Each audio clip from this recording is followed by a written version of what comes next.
Olá, pessoal! Eu sou a professora Paula Zueli e hoje a gente vai falar um pouquinho sobre hipoteca, fiança e alienação fiduciária. Os tópicos abordados nessa unidade falam sobre conceitos e características desses institutos, a sua aplicação prática, a ligação com os contratos imobiliários, certo? Então vamos começar. Trouxemos aqui uma situação-problema. Por que a hipoteca hoje é pouco utilizada em nosso país? Vamos ver que até o final dessa aula vocês com certeza terão a resposta para essa pergunta. Qual é o conceito de hipoteca? Acompanhem aqui comigo. Hipoteca é o direito real de garantia pelo qual um bem imóvel que permanece na posse do devedor, note que está grifado, responde pelo pagamento da dívida. Então, o que é importante aqui nesse conceito? É um direito real, claro, tá na parte dos direitos reais, e é uma garantia pela qual um bem imóvel, sempre imóvel, permanece na posse daquele que deve. Então, eu devo, mas permaneço na posse do bem, que responde pelo pagamento da dívida, certo? Quais são os bens passíveis de hipoteca? Os bens passíveis de hipoteca, eles constituem um rol taxativo, previsto no artigo 1473. Vamos dar uma lida aqui? Rapidamente, são os bens imóveis e os acessórios dos imóveis conjuntamente com eles, o domínio direto, o domínio útil, as estradas de ferro, os recursos naturais a que se refere o artigo 1230, independentemente do solo onde se acham, os navios, as aeronaves, o direito de uso especial para fins de moradia e o direito real de uso. Então, esses são os bens que constituem um rol taxativo dos bens que são passíveis de hipoteca. Principais características da hipoteca. Publicidade. A publicidade é requisito formal e indispensável para a constituição válida da hipoteca, pois sem o registro, ela não tem força perante terceiros. Por quê? Porque quando a gente trata de bens imóveis, não é viável que efetivamente se faça qualquer tipo de transação sem dar publicidade. Por quê? Pode haver invasão, pode haver confusão, você não consegue provar que é o titular do bem. Por isso, é indispensável a publicidade.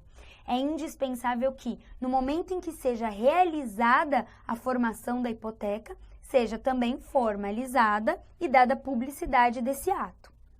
Prazo. A hipoteca não pode ser celebrada por prazo indeterminado, nem por um período superior a 30 anos.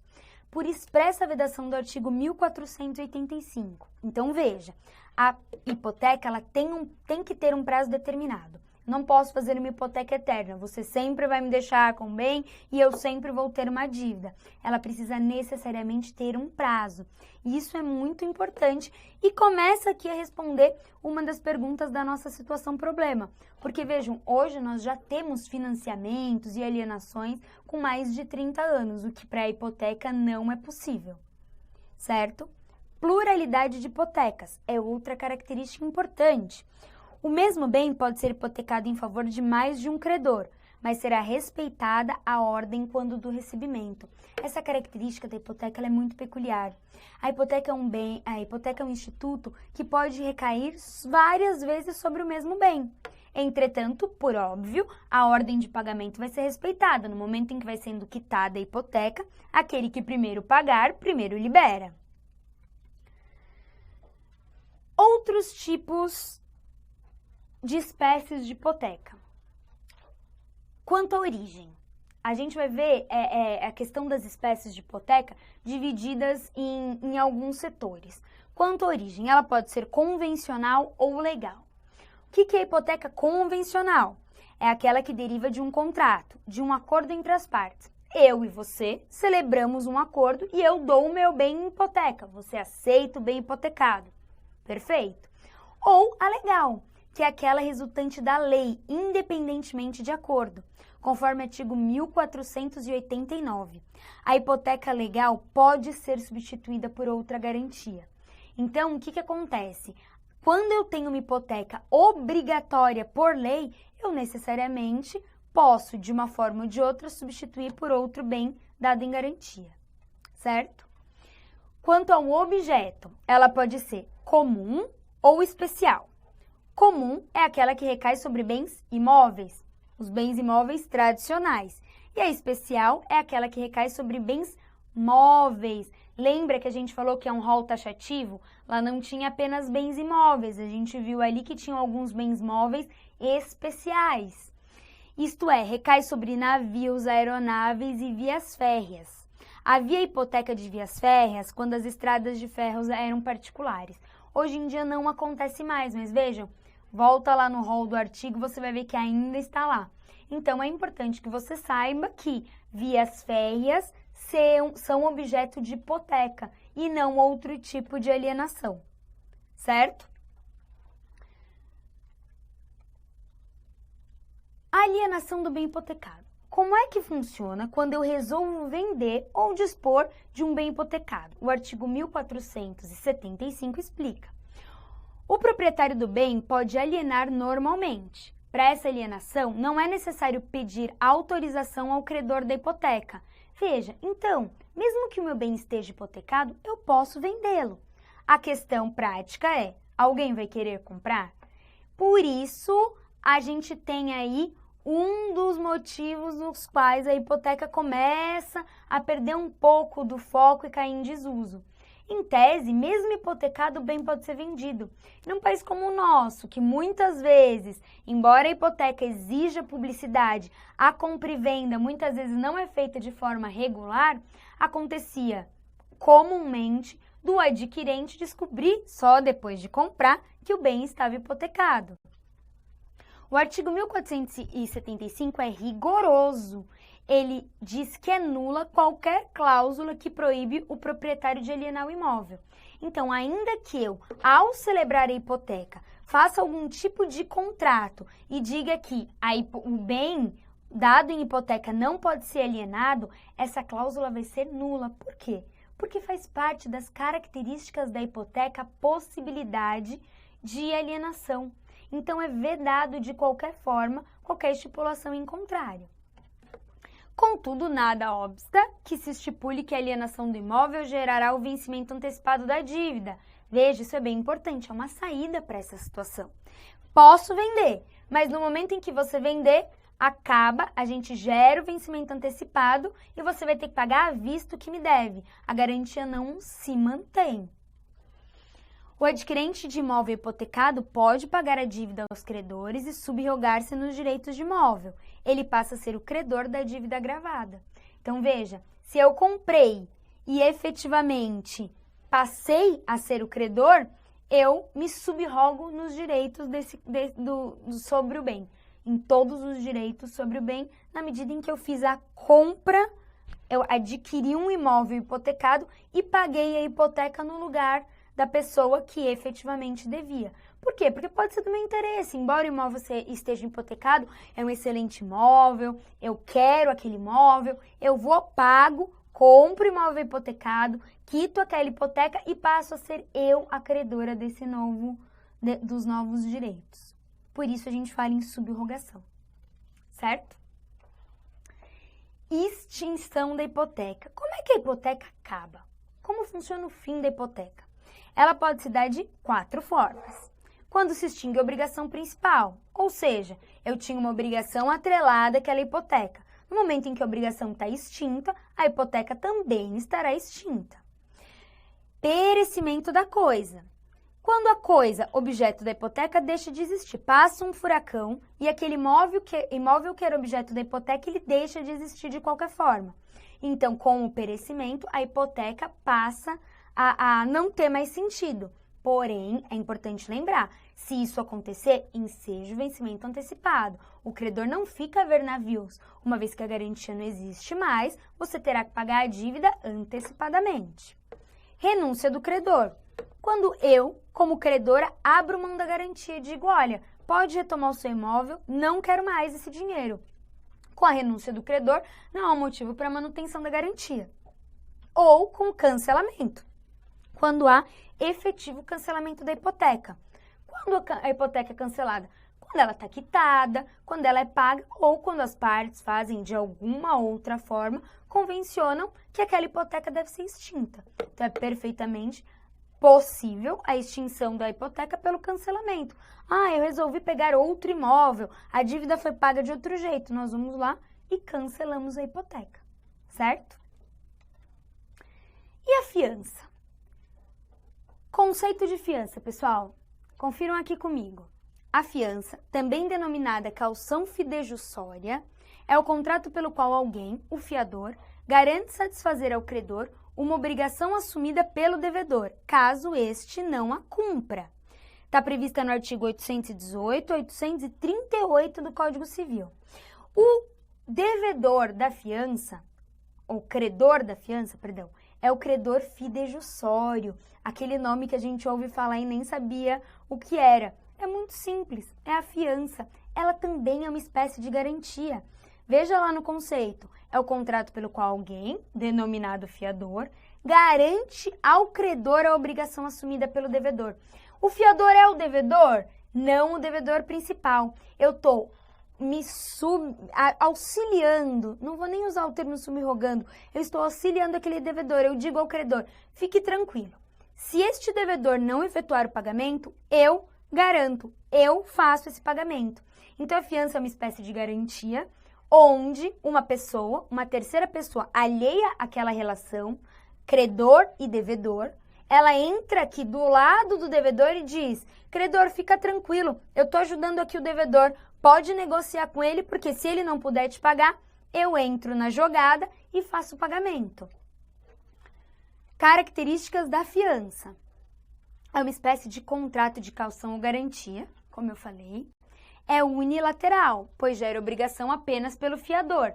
Professora, mas você não disse assim que ele está ajudando o credor aqui nessa relação? Sim, mas aí o contrato que envolve credor e devedor não é o contrato de fiança. O contrato de fiança é o contrato em que o devedor vai fazer com o fiador.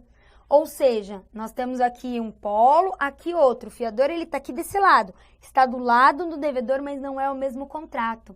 No contrato de fiança, só uma pessoa tem obrigação, o devedor. E ele vai entrar na jogada sempre que o fiador, e ele entra na jogada quando o devedor não cumprir a sua parte no acordo para com aquele credor. É um contrato gratuito, em regra, vejam aí o em regra, pois o fiador não recebe qualquer remuneração. Exceção, fiança bancária. Existe um instituto hoje, que é o Instituto da Fiança Bancária. Você vai a um banco e o banco passa a ser o seu fiador. Ele te emite uma carta onde ele diz, olha, credor, eu, banco, estou afiançando essa operação, essa situação, essa compra. Se a pessoa não pagar, eu pagarei. Eu estou te dando a garantia. Só que isso tem um preço. Quando você vai ao banco, primeiro você precisa ter uma boa relação comercial com o banco e depois você paga um valor. É como se fosse a contratação de um seguro, mas o banco dá essa fiança bancária, onde ele se garante, ele garante a sua operação mediante uma remuneração. Exige forma escrita, não a fiança verbal. Eu preciso necessariamente que a fiança seja um contrato estipulado corretamente entre as partes e que esteja escrito, não pode ser verbal. A fiança, contrato típico, pode assumir a forma paritária ou de adesão, sendo a última forma a mais comum no mercado imobiliário. Normalmente, a fiança ela é de adesão. Eu posso escolher? Posso, mas em regra ela vai ser de adesão. Importante, leiam aqui comigo, não há solidariedade legal entre o fiador e o devedor principal. No máximo, poderá haver solidariedade convencional por conta de contrato. Em suma, entre o fiador e o devedor principal, a regra de responsabilidade subsidiária. Isso é o que diz o artigo 827 e 828. Tem muita gente que acredita que a fiança gera solidariedade. O que é solidariedade? Quando eu posso cobrar tudo de apenas um. Então, eu tenho um contrato com uma terceira pessoa. O João tem um contrato com a Maria. E eu, Paula, sou a fiadora da Maria. Pois bem, a Maria não paga. O João diz, ótimo, vou cobrar da Paula, que tem dinheiro. assumiu a fiança. Posso? Em regra, não. Em regra, o João terá de cobrar a Maria e só se a Maria não pagar, ele pode então acionar o fiador. Caso contrário, ele tem que seguir essa regra. Se a Maria pagar, pago estará, porque a obrigação principal não é da Paula, a obrigação principal é da Maria. Mas veja o que diz aqui, pode haver a solidariedade convencional. Como é feito isso? No momento em que eu celebro o contrato, eu estabeleço a solidariedade. Eu digo, olha, devedor e fiador serão solidários. Ou seja, aqui o fiador aceita essa solidariedade. Se não tiver escrito de forma expressa, não há presunção de solidariedade, que só decorre da lei ou da vontade das partes. Então, guarde bem isso. A fiança entre o fiador e o devedor principal não há efetiva solidariedade, a não ser que decorra de expressa previsão contratual, certo? Classificação. A fiança ela pode ser legal, judicial ou mercantil. Vejam só, fiança legal é aquela que decorre da lei. Está prevista no artigo 495 e 262 do Código Civil. Fiança judicial é aquela ordenada pelo juiz no curso de um processo, como ocorre na execução provisória. Não há opção, necessariamente vai ser determinada a realização. E a fiança mercantil é aquela que deriva de causa comercial ou mercantil. Tem um propósito específico a fiança, ou ela vem de causa comercial ou de causa mercantil, certo? E a fiança extingue-se como? Vejam lá. Ela se extingue pela exoneração por ato unilateral, artigo 835 do Código Civil, eu te exonero da fiança. Essa exoneração ela tem que vir do próprio credor. Eu digo, olha, não quero mais a fiança, pode se livrar do compromisso. O devedor, necessariamente, não te exonera porque ele constituiu aquela dívida, ele deu aquela garantia perante o credor. Sem autorização do credor, eu não posso te exonerar, a não ser que, ainda com a anuência do credor, eu outorgue algum outro tipo de garantia. Cumprimento da obrigação principal. Foi paga a obrigação, acabou a fiança. Eu não sou mais o fiador. Morte do fiador. Se eu morrer, eu não posso continuar garantindo. Observação. Caso o fiador venha se tornar insolvente, incapaz de administrar seus bens, poderá o credor pedir a substituição. Então, o credor pode dizer, olha, agora eu sei que esse fiador aí, devedor que você me ofertou, ele não tem mais condições de manter esse contrato. Então, eu exijo que você faça a troca da garantia. Porque essa garantia, ela não é mais segura. Eu não tenho mais segurança na manutenção da garantia. Certo? E, finalmente, a alienação fiduciária. Vamos para o conceito. É o contrato pelo qual o devedor transfere ao credor a propriedade de um bem como garantia de dívida, mas permanece com a posse desse bem. No Brasil, essa modalidade é comum na compra de veículos ou de imóveis. No caso de veículo, a alienação fica registrada no documento de posse deste. No de imóvel, é comum que a propriedade definitiva, atestada pela escritura, só seja transmitida após a liquidação da dívida. Em ambos os casos, o comprador fica impedido de negociar o bem antes da quitação da dívida, mas pode usufruir dele. É um dos meios mais usuais e mais populares no Brasil. Como que funciona a alienação? Eu já tenho o bem, já fico aqui com o bem, mas ainda estou pagando a dívida. Eu desfruto do bem enquanto pago a dívida. É o que comumente nós fazemos quando fazemos financiamento de imóvel, financiamento de carro. Temos uma alienação fiduciária. O seu apartamento, se você fez algum tipo de financiamento, você vai ver que ele ainda não está no seu nome, ele está alienado, em alienação fiduciária com o banco, certo? Características do contrato. Diferente da doação ou, por exemplo, dos outros contratos que você vai ver habitualmente, por ser garantia, ele é oneroso. É também um contrato bilateral, precisa de duas partes. Eu necessariamente preciso que a outra parte concorde com a fiança e com a forma como ela será apresentada. Ele é acessório. Por quê? Porque o contrato principal deriva da compra e venda do bem. E ele é formal, exige que esteja expresso, exige documentação. Eu não posso fazer alienação fiduciária verbal. Aqui eu trouxe para vocês a súmula 28 do Superior Tribunal de Justiça. Vejam só, o contrato de alienação fiduciária em garantia pode ter por objeto bem que já integrava o patrimônio do devedor, mas normalmente se dá o próprio bem objeto do empréstimo. Veja, eu posso alienar fiduciariamente outro bem, que não o objeto do empréstimo, e sim um bem que já fazia parte do meu patrimônio. Então veja, eu quero financiar um barco, mas eu faço a alienação do meu apartamento. É perfeitamente possível. É o que usualmente acontece? Não, mas o STJ já disse que sim, é possível através da súmula 28. E o artigo 1365, que fala do pacto comissório. Leiam aqui comigo. É um acordo no contrato de alienação fiduciária que prevê a possibilidade de o credor ficar com o bem. É nulo. Então vejam, é um contrato onde você paga e no final das contas você tem que devolver o contrato ao credor. Não prevalece. Esse contrato é nulo, certo? E finalmente, como ocorre a extinção da alienação fiduciária? A extinção se dá de todas essas formas. Quando extingue a obrigação, notadamente porque se eu paguei pelo bem, não há mais por que ele se manter alienado. A renúncia do credor, se o credor disser, não quero mais, está extinto, pode ficar com o seu bem, não quero mais receber. A adjudicação judicial, remissão, arrematação ou venda extrajudicial. Se efetivamente você não pagar, pode acontecer qualquer uma dessas coisas. Então, o contrato se extingue porque ele vai ser leiloado, vai ser adjudicado, arrematado, vai haver a venda extrajudicial do bem.